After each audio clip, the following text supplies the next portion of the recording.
महाराष्ट्र विधानसभा चुनाव के नतीजे 23 नवंबर को आए। जो नतीजे आए वो सबको चौंकाने वाले थे।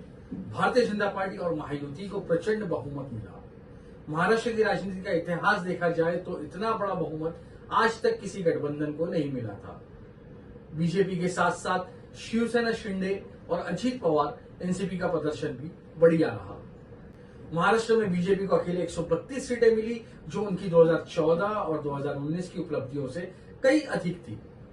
शिवसेना, शिंदे को 57 सीटें मिली तो अजित पवार की पार्टी को लगभग 41 सीटें मिली। महाराष्ट्र की जनता ने अपना जनादेश महायुति के पाले में डाल दिया। जिस तरह से नतीजे आए उस पर विरोधी पार्टियों ने कई सारे सवाल खड़े किए। ईवीएम पर भी निशाना साधा गया। खैर, ये तो अलग बात है, लेकिन इतने स्पष्ट सनादेश के बाद भी मुख्यमंत्री के नाम पर फैसला करने में 10 दिन से ज्यादा समय लग गया। 10 दिनों में महाराष्ट्र की राजनीति में कई चर्चाएं सामने आई और आखिरकार देवेंद्र फडणवीस मुख्यमंत्री के तौर पर और 2 उप मुख्यमंत्रियों ने शपथ ली। हेलो फ्रेंड्स, मैं हूं मलिक फरीदी और आप देख रहे हैं खबरें एक्सप्रेस। इस वीडियो में हम समझेंगे कि इतने प्रचंड बहुमत के बाद भी बनी महायुति की सरकार सत्ता में आने से और फडणवीस के एक बार फिर मुख्यमंत्री बनने से कैसे बदलेंगे महाराष्ट्र के सियासी समीकरण। महाराष्ट्र विधानसभा चुनाव से पहले देश में लोकसभा चुनाव हुए थे, जिसमें 400 पार का नारा देने वाली भारतीय जनता पार्टी को लगभग 240 सीटों पर जीत मिली थी।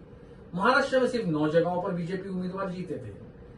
लोकसभा चुनाव ने महाराष्ट्र में बीजेपी का प्रदर्शन इतना अच्छा नहीं था। इसके विपरीत विधानसभा में जो हुआ वो लोकसभा में मिली हार को पीछे छोड़कर देवेंद्र फडणवीस के नेतृत्व में भारतीय जनता पार्टी और महायुति सत्ता में आई। भाजपा और महायुति गठबंधन ने ये चुनाव साथ में लड़ा था, जिसमें सबसे अहम मुख्यमंत्री एकनाथ शिंदे और उनकी पार्टी शिवसेना का जिक्र करना यहाँ पर जरूरी है। विधानसभा चुनाव से पहले भारतीय जनता पार्टी ने कहा था कि महाराष्ट्र का विधानसभा चुनाव मुख्यमंत्री एकनाथ शिंदे के नेतृत्व में लड़ा जाएगा। चुनाव लड़ रही महायुति ने चुनाव से पहले मास्टर स्ट्रोक खेला, जिसने पूरी राजनीति ही बदल दी। राज्य में लाड़की बहन जैसी योजना लागू कर दी, जिससे महिलाओं को हर महीने 1500 रुपए देने का वादा किया गया था और उनके बैंक में वो पैसे आ भी गए थे, ट्रांसफर भी किए गए थे। साथ ही एक और मुद्दा था जिसका यहाँ पर मैं जिक्र करना चाहता हूँ, वो था हिंदुत्व का मुद्दा। चुनाव को देखते हुए बटेंगे तो कटेंगे जैसे नारे रैलियों में दिए गए। परिणाम स्वरूप महायुति की सबसे बड़ी जीत हुई, जिसमें शिंदे और अजित पवार का योगदान भी महत्वपूर्ण था। ये सब तो ठीक है कि महायुति की प्रचंड जीत हुई, उनको बहुमत मिली, लेकिन सबसे बड़ा खेल तो यहाँ से शुरू है, जैसे कि भारतीय जनता पार्टी को सबसे ज्यादा सीटें मिली। मुख्यमंत्री पद के लिए भाजपा ने अपना दावा कर दिया। वहीं दूसरी तरफ एकनाथ शिंदे भी मुख्यमंत्री पद पर अड़े रहे। ये पूरा मुख्यमंत्री पद का ड्रामा लगातार 10 दिनों तक चलता रहा। आखिरकार फडणवीस के नाम पर सहमति हुई और एकनाथ शिंदे को पीछे हटना पड़ा। एक तरफ चुनाव से पहले महायुति के अहम नेता थे शिंदे, लेकिन जैसे ही भाजपा 132 सीटें जीतती है, जीतने में कामयाब होती है, शिंदे को उन्होंने साइडलाइन करते हुए अपना मुख्यमंत्री बना लिया। देवेंद्र फडणवीस ने शपथ ली। चुनाव परिणाम के बाद मुख्यमंत्री पद को लेकर कई नाम चर्चा में थे। एकनाथ शिंदे, जो पहले से ही मुख्यमंत्री पद संभाल रहे थे, उन्होंने इस पद के लिए अपनी दावेदारी दिखाई थी। उन्होंने स्पष्ट रूप से संकेत दिया था कि वो मुख्यमंत्री बनना चाहते हैं। इसी बीच एकनाथ शिंदे की नाराजगी की खबर भी सामने आई। एकनाथ शिंदे ने बहुत प्रयास किया, लेकिन भाजपा के शीर्ष नेताओं के सामने शिंदे की एक ना चली। शिंदे को मुख्यमंत्री से उप मुख्यमंत्री बनना पड़ा है।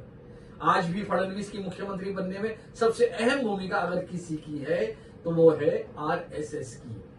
साल 2014 में जब महाराष्ट्र में बीजेपी को सत्ता मिली थी, तब भी आरएसएस ने फडणवीस को समर्थन दिया था।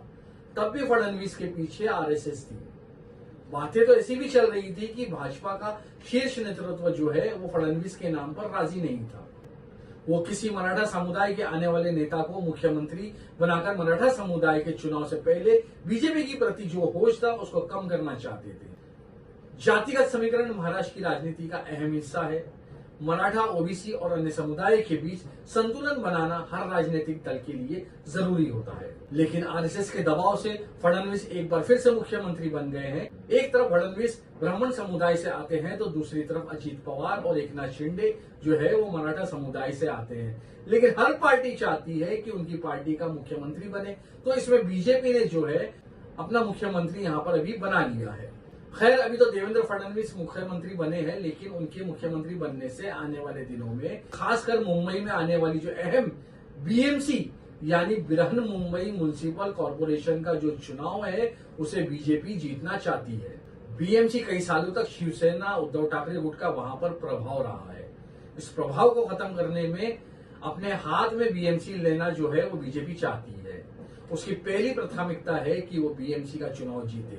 इस चुनाव के बाद तो ये स्पष्ट हो गया है कि यानी मैं जिक्र कर रहा हूं ये महाराष्ट्र का चुनाव विधानसभा का, इसके बाद यहाँ पर ये स्पष्ट रूप से हो गया है कि महाराष्ट्र में जो है सबसे ताकतवर पार्टी जो है वो बीजेपी है और वो किसी भी कीमत पर बीएमसी का चुनाव जीतना चाहती है। और अन्य पार्टी जो है महाराष्ट्र में जो बीएमसी चुनाव लड़ेगी उसमें शिवसेना उद्धव ठाकरे का गुट है, राष्ट्रवादी कांग्रेस शरद पवार का गुट है, कांग्रेस है, उसको जो है बीजेपी यहाँ पर मजबूत होने देना नहीं चाहती।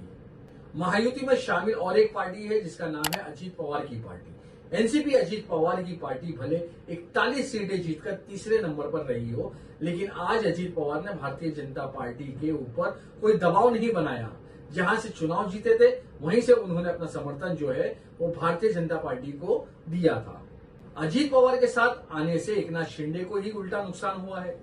अगर अजीत पवार की पार्टी बीजेपी के साथ नहीं जाती तो शायद एकनाथ शिंदे बीजेपी के ऊपर दबाव बनाने में कामयाब हो पाते। लेकिन अजीत पवार ने नतीजों के बाद ही ऐलान कर दिया था कि वो बीजेपी के साथ है और उनके साथ सत्ता में जाएंगे और उप मुख्यमंत्री के तौर पर शपथ लेंगे।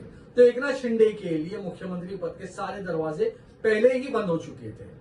अभी जो है वो देवेंद्र फडणवीस के मुख्यमंत्री के तौर पर शपथ ली है और एकनाथ शिंदे और अजीत पवार ने जो है वो उप मुख्यमंत्री के तौर पर शपथ ली है। आने वाले दिनों में देखना होगा कि किस पार्टी को कितना पोर्टफोलियो मिलता है, कितने मंत्री पद मिलते हैं। फिलहाल इस वीडियो में इतना ही।